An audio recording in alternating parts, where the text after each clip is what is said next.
வக்கரத்தில் ஒரு கிரகம் இருந்தால் அது தன்னையே அறியாமல் பல நன்மைகளை செய்யும் அப்படிங்கிறது தான் ஜோதிட சாஸ்திரம். குரு பார்க்க கோடி நன்மைன்னு சொல்கிறாங்க. குருவை போல நல்ல கிரகங்கள் வக்கரகதி அடையும் பொழுது நமக்கு என்னென்ன தேவையோ அனைத்தையும் பெறலாம். குரு பகவான் 7ஆம் பார்வையாக சூரியன் புதன் செவ்வாய் சுக்கிரனை பார்க்கிறார். மிகச்சிறப்பு. பூமி வாங்கலாம், மனை வாங்கலாம், வீடு வாங்கலாம், வீடு கட்டலாம், கட்டிய வீட்டை வாங்கி கிரகப்பிரவேசம் பண்ணலாம். விவசாயிகளுக்கு பெரும் செல்வம் ஏற்படும். அபரவிதமான யோகங்கள் அதிர்ஷ்டங்கள் கதவை தட்டக்கூடிய ஒரு நேரம். வருஷாரம்பத்தில் 5 கேது இருக்கிறதுனால பூர்வீக சொத்துக்களில் இருந்து வந்த வெள்ளங்க விவகாரங்கள் விலகும். பொருளாதார மேன்மை உண்டாகும். இந்த ஆண்டு புதிய புதிய தொழில் துவங்கலாம். ஹரஹர நம பார்வதி பதயே, ஹரஹர மகாதேவ. தென்னாடுடைய சிவனே போற்றி, எந்நாட்டவர்க்கும் இறைவா போற்றி. உலகலாம் உணர்ந்து ஓதற்கரியவன், நிலவுலாவிய நீர்மலி வேணியன், அழகில் ஜோதியன் அம்பலத்தாடுவான், மலர் சிலம்படி வாழ்த்தி வணங்குவான். எல்லாம் வல்ல உமையொருபாகன் பார்வதி பரமேஸ்வரனுடைய பெருங்கருணையினாலே, லக்ஷ்மி நாராயண பெருமானுடைய பெருங்கருணையினாலும் நமது பூலோகத்திலே அன்றாட வாழ்க்கையிலே பல ஜீவராசிகள் இறைவனால் படைக்கப்பட்டு அன்றாட வாழ்விலே பல கஷ்டங்களும் பல சந்தோஷங்களும் பல துன்பங்களும் பல நன்மைகளும் பல தீமைகளையும் அனுபவித்து கொண்டு வருகிறோம். அந்த வகையில் ஒவ்வொரு தினங்களும் ஒவ்வொரு சூரிய உதயமுமே நமக்கு பார்த்தோம்னா ஒரு புதிதாகத்தான் இருக்கும் அன்றைய விடிவு. இப்போ அன்றைய விடிவு தினம் நமக்கு நன்மையை தருமா அப்படின்னு ஆவலோடு இரவு படுக்கும்போது கஷ்டமாவது படுக்கிறோம். இன்றைய விடியல் பொழுது நமக்கு நன்னா இருக்கணும் அப்படின்னு பகவானை பிரார்த்தனை பண்ணிட்டு தான் அன்றைக்கு தினத்தை எல்லாருமே துவங்குறோம். உங்களோட கலந்துக்கு வந்திருக்கிறது யாரு நான் அப்படின்னு பார்த்தீங்கன்னா, எங்களுடைய டிவோட்டினேஷன் தமிழ் தொலைக்காட்சி நேயர்களுக்காக டிவோட்டினேஷன் தமிழ் தொலைக்காட்சியின் வாயிலாக உங்களுடைய ஜோதிட ஆச்சாரியர் ஜோதிட குரு சிவஸ்ரீ சரவண மாணிக்க சிவாச்சாரியர், முதல்வர் காஞ்சி காமகோடி பீடம் வேதசிவ ஆகம குருகுலம் சங்கரமடம் காஞ்சிபுரம், அலைபேசி 9860598370 9865098370. அடியனுடைய பணிவான வணக்கத்தை முதல்ல தெரிவிச்சுக்கிறேன். நாம் பார்க்கறது அப்படிங்கிறது பல பதிவுகள் நம்மளுடைய தொலைக்காட்சியின் டிவோட்டினேஷன் வாயிலாக நாம் பார்க்குறோம். ஜோதிட ரீதியாக சரி, ஆன்மீக ரீதியாக சரி.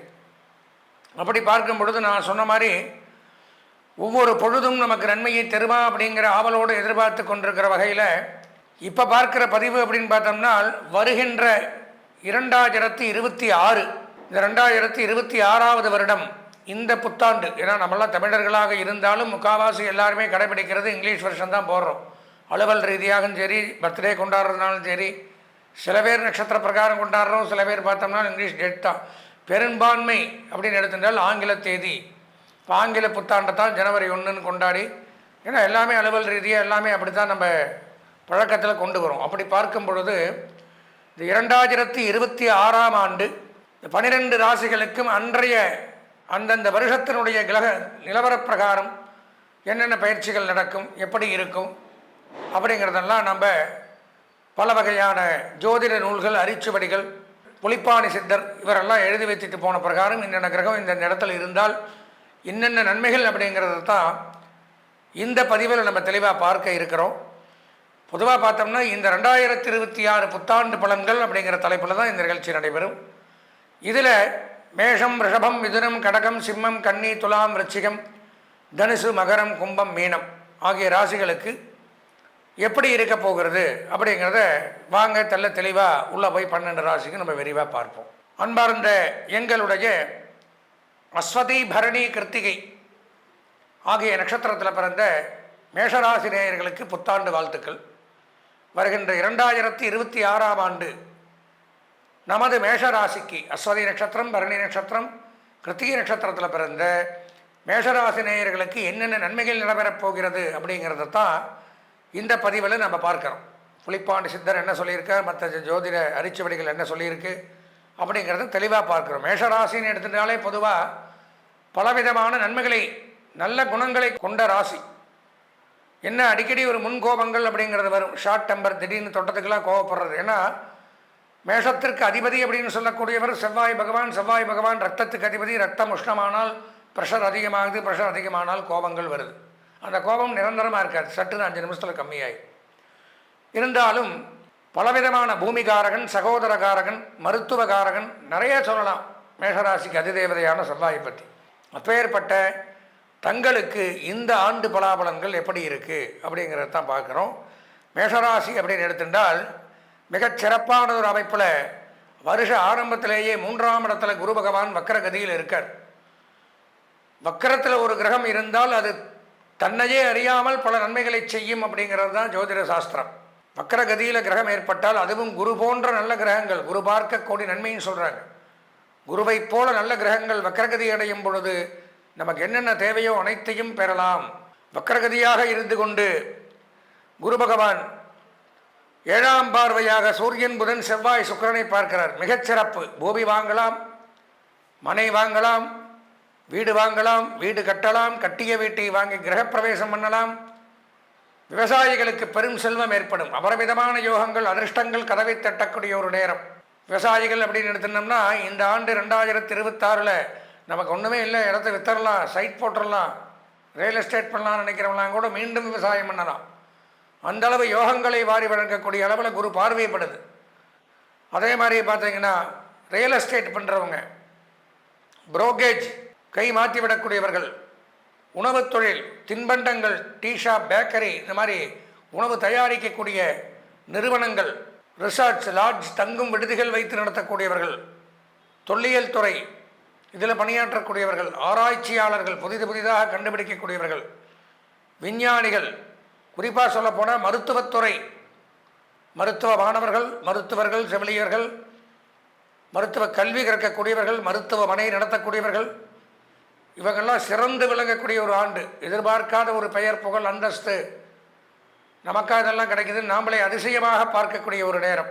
மருத்துவத்துறை சிறந்து விளங்கும். நெடுஞ்சாலைத்துறை, நெடுஞ்சாலையில் பணியாற்றக்கூடியவர்கள், கட்டுமான பணியாளர்கள், பில்டிங் கன்ஸ்ட்ரக்ஷன் பண்ணக்கூடியவர்கள், சின்ன வேலை, அதில் செங்கல் எடுத்து கொடுக்குறவங்க பெரிய ஒரு பில்டிங் கன்ஸ்ட்ரக்ஷன், பெரிய சிவில் இன்ஜினியர் வரைக்குமே செவ்வாய் 7 குரு பார்வைப்படுது. மிகச்சிறப்பு. அந்த துறையில் இருக்கக்கூடியவர்கள் மிக மிக உயர்ந்த நிலைக்கு செல்லக்கூடிய அமைப்பை ஏற்படுத்துகிறார். விஞ்ஞானிகளுக்கு பெரும் செல்வம் ஏற்படும். ஆராய்ச்சியாளர்கள், தொல்லியல் துறை, கட்டுமான தொழில் இதில் இருக்கக்கூடியவர்களுக்கு நன்மை. திருமண பிராப்தி ஏற்படும். தள்ளிப்போன திருமணம் இந்த ஆண்டு கண்டிப்பாக நடைபெறும். பல நாட்களாக ஜாதகத்தில் அது சரியில்லை, இந்த தோஷம் அந்த தோஷம் தட்டி கழிச்சுட்டே இருக்காங்க, வயசாச்சு, இதை அமைஞ்சா அதை அமைய மாட்டேங்குது, அதை அமைஞ்சா இதை அமைய மாட்டேங்குது, இப்படியெல்லாம் இருக்கிறவங்களுக்கு விவாக பிராப்தி அப்படிங்கிறது ஏற்படுது. அதே மாதிரியே வம்சவர்த்தி, குழந்தை பாக்கியம் ஏற்படுது. வீட்டில் சுப நிகழ்ச்சிகள் நடத்தக்கூடிய அமைப்பு அப்படிங்கிறது நடைபெறுகிறது. எண்ணிய காரியங்கள் ஈடேறக்கூடிய அமைப்பு அப்படிங்கிறது உண்டாகுது. பொருளாதார மேன்மை உண்டாகும். இந்த ஆண்டு புதிய தொழில் துவங்கலாம். கல்வி பயிலக்கூடிய மாணவர்கள் கல்வி முன்னேற்றத்தை அடையக்கூடிய அமைப்பையும் கொடுக்கிறார். வருஷ ஆரம்பத்தில் 5ல் கேது இருக்கிறதுனால பூர்வீக சொத்துக்களில் இருந்து வந்த வெள்ளங்க விவகாரங்கள் விலகும். சட்ட ரீதியான பிரச்சனைகள், நீதிமன்ற பிரச்சனைகள் விலகும். சட்டம், நீதிமன்றம், காவல்துறை, இராணுவம், சினிமா, பத்திரிகை, பிரஸ், மீடியா, இந்த மாதிரி துறையில் இருக்கக்கூடியவர்கள் சாதிக்கலாம். வாகன சம்பந்தமான தொழில் பண்ணுறவங்களுக்கு யோகம். குறிப்பாக சொல்ல போனால் மேஷராசி அப்படின்னு எடுத்துட்டோமேயானால் 2026ஆம் ஆண்டு புத்தாண்டு பலன்களில் 100க்கு 95% நன்மைகளை பெறுகிறீர்கள்.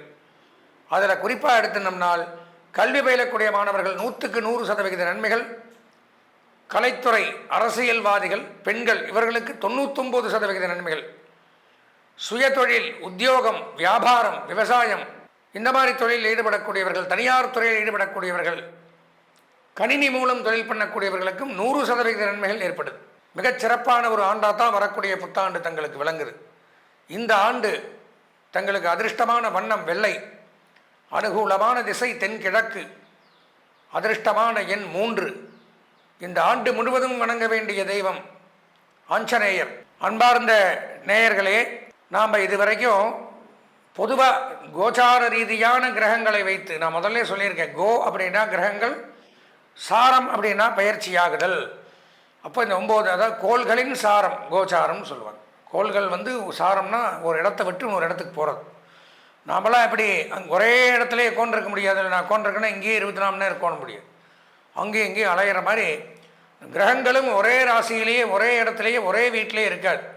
வீடுன்னு சொல்லக்கூடியது தான் ராசிகளைத்தான் வீடுன்னு சொல்லுவோம். நமக்கு வீடுங்கிற மாதிரி நம்ம கிரகங்களுக்கு வீடுன்னு சொல்லக்கூடியது இந்த 12 ராசிகள். ஒவ்வொரு கிரகத்துக்கு ஒவ்வொரு ராசி சொந்த வீடு. சொந்த வீடாக இருந்தாலும் அந்தந்த வீட்டிலே அந்தந்த கிரகங்கள் தங்காது. ஒரு ராசியை விட்டு மற்றொரு ராசிக்கு போயிண்டும் வந்துட்டும் இருக்கும். அதற்கு கால அவகாசங்கள் உண்டு. சூரியன்னா 1 மாத காலம், சந்திரன் 2.5 நாட்கள், செவ்வாய் புதன் சுக்கிரன் 1.5 மாதம், சனி பகவான் 2.5 ஆண்டுகள், ராகு கேது 1.5 வருஷம், குரு பகவான் 1 வருஷம். இப்படி பயிற்சியாகி கொண்டு இந்த 1 வருஷத்துக்குள்ளே இந்த குரு ராகு கேது இவாள்லாம் பயிற்சியாவா 2026க்குள்ளே. அதெல்லாம் வச்சு தான் நம்ம என்னென்ன கிரகங்கள் எங்கெங்கே பயிற்சியாகி நமக்கெல்லாம் என்னென்ன நன்மை தீமைகளை கொடுக்குது அப்படிங்கிறத ஜென்ரலாக பொதுவான பலன்களாக பார்த்துருக்கோம், காம்பவுண்டாக. அது போக அவரவர்களுக்கென்று ஒரு சொந்த ஜாதகம் இருக்கும். நாம் பிறந்த நேரத்தில் இப்போ ஒரு குழந்தை பிறக்குதுன்னா இந்த நேரம், இந்த நட்சத்திரம், இந்த ராசி, இந்த லக்னம், இதில் இப்போ என்ன 9 கிரகங்களும் இந்த டைமில் என்னென்ன கட்டத்தில் இருக்கோ அது இப்போ பிறக்கிற குழந்தைக்கு சொந்த ஜாதகமாக அமையும். இந்த சொந்த ஜாதகம் அப்படிங்கிறது தான் 100க்கு 100% அவன் தலையில் எழுதக்கூடிய விதி. அது பிரகாரம் தான் அன்றாட நடக்கும். மற்றபடி இந்த கிரக பயிற்சிகள் அப்படின்னு சொல்லக்கூடியதெல்லாம் பொதுவான பலன்களை குறிக்கும். 10ஓட 11ஆம் அப்படி சொந்த ஜாதகத்தில் நம்ம குறிப்பிடக்கூடிய பலன்கள் மாறவே மாறாது. இதுதான் நடக்குன்னா அவனுக்கு மட்டும் இண்டிவிஜுவலாக இதுதான் நடக்கும். மேஷராசியில் பிறக்கிறான், ஒருத்தர் முதலமைச்சராக இருக்கலாம், ஒருத்தர் ரொம்ப லோவில் இருக்கலாம், ஒருத்தர் கையில் அடிபடலாம், ஒருத்தர் கை நல்லா இருக்கலாம். இதெல்லாம் பொது பலனில் வராது. இண்டிவிஜுவலாக தனியாக எனக்குன்னு நான் பார்க்கும் பொழுது எனக்கு இந்த நேரத்தில் இந்த கஷ்டங்கள் தான் வரும், இதைத்தான் நான் அனுபவிப்பேன் அப்படிங்கிறத தெரிஞ்சுக்கணும். அதுக்கு சொந்த ஜாதகம். அப்போது நம்ம என்ன தான் இந்த புத்தாண்டு பலன்களை நான் தெளிவாக விரிவாக சொல்லியிருந்தாலும் எதற்கும் ஒரு முறை நமது நேயர்கள் தங்களுடைய சொந்த ஜாதகத்தை முழுமையாக பார்த்து தெரிஞ்சு இந்த வருஷத்தில் நம்ம இதெல்லாம் பண்ணக்கூடாது, இதை பண்ணலாம், இந்த நன்மைகள் இந்த நேரத்தில் இந்த காலகட்டத்தில் நமக்கு நடக்க போகுது, அந்த அரிய வாய்ப்பை நம்ம பயன்படுத்திக்கலாம் இப்படிங்கிறதெல்லாம் அதை வச்சு தான் இன்ன தசாபுத்திகள் நடக்குது, இன்ன லக்னம் நமக்கு, இன்ன கிரக நிலவரங்கள், இதெல்லாம் தெரிஞ்சுக்கணும். அப்படின்னா அவசியம் வாழ்க்கையில் ஒரு தடவை சொந்த ஜாதகத்தை பார்க்கணும். அதுக்கு நீங்கள் பண்ண வேண்டியது என்னென்னா, ஸ்க்ராலிங்கில் என்னுடைய நம்பரான 9865 9837 இந்த நம்பர் என்னுடைய நம்பர், இது வரும். இதற்கு உங்களுடைய ஜாதகத்தை அனுப்பிச்சி வச்சு முழுமையாக உங்களுடைய சொந்த ஜாதகத்தை 9 கிரகங்களையும் ஆராய்ந்து பார்த்து கொண்டு தெரிஞ்சுருந்தீங்கன்னா அதில் ஏதாவது பரிகாரங்கள் இருந்தாலும் அதை பண்ணிட்டு அதிலிருந்து அன்றோடு வெளியில் வந்துட்டோம்னால் வாழ்நாள் முழுவதும் இந்த 9 கிரகங்களும் நமக்கு எப்போவுமே இடையூறுகள் செய்யாது, நமக்கு சாதகமாக இருக்கும். இதுதான் மெயின் பாயிண்ட். அதில் ஏதாவது ஒரு சின்ன கரும்புள்ளி, சின்ன ஒரு தோஷம் இருந்தாலும் எந்த நல்லது வந்தாலும் நம்மளால் அதை அனுபவிக்க முடியாத ஒரு கஷ்டத்தில் இருந்துருப்போம். இது முக்கியமான கருத்து, தெரிஞ்சுக்கணும். அதனால் சொந்த ஜாதகத்தை ஒரு முறை பார்த்து உங்களுடைய ஜாதகத்தில் இருக்கக்கூடிய தோஷங்களை விலகி நீங்கள் எல்லாம் வாழ்வாங்கு வாழ வேண்டும் என்று இறைவனை பிரார்த்தித்து ஆசீர்வதித்து விடைபெறுகிறேன். நன்றி, வணக்கம்.